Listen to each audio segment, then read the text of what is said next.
شلون كافي وانت الظافر معلقه بخدود خواتك لليوم؟ هنا مخرمشه، الامهات لابسه اسود. احنا ما عندنا فرح. انا ابن الشهداء، وانا اخو الشهداء، وانا صديق الشهداء، وانا ابن منطقه الشهداء، انا ابن مدينه الصدر. نعم. اللي انا كل يوم افكر يجيب تابوت. لا لا لا. انا اطلع برا القى صديقي شهيد، انا لليوم القطع مترسه بدربونتنا. احنا اللي نستشهد، احنا اللي نقدم دم، مو غيرنا.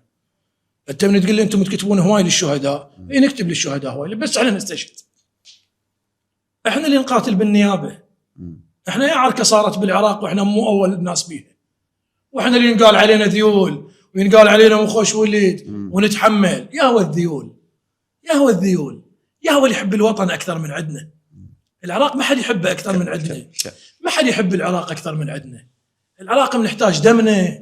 العراق من دخلوا الامريكان بال2003 ولدنا اللي طلعت وقاتلت الامريكان، ابناء التيار الصدري، ابناء جيش الامام المهدي، هي اللي قاتلت وهي اللي استشهدت. ابناء مدينتي وابناء المدن اللي تشبهني هي اللي قاتلت. ومن دخلوا الدواعش دخلوا للعراق، هم انا اللي رحت واستشهدت، وبهاي الحرب هم انا اللي رحت واستشهدت. والقاعد رجل على رجل يقول مو كافي.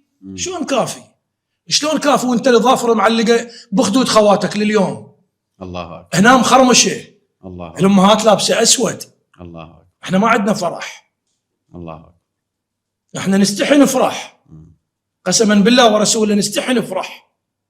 احنا نستشهد. حجكم مناطق اني ادخل لها والله الكريم اقول بالعافيه عليكم، هنيئا لكم، عايشين وما تدرون بالدنيا ومنو اللي ينطى دم، ويا عائله تيتمت، ويا طفله تيتمت، ويا مره ترملت، ويا ام راحت وانتهت، ويا مقبره.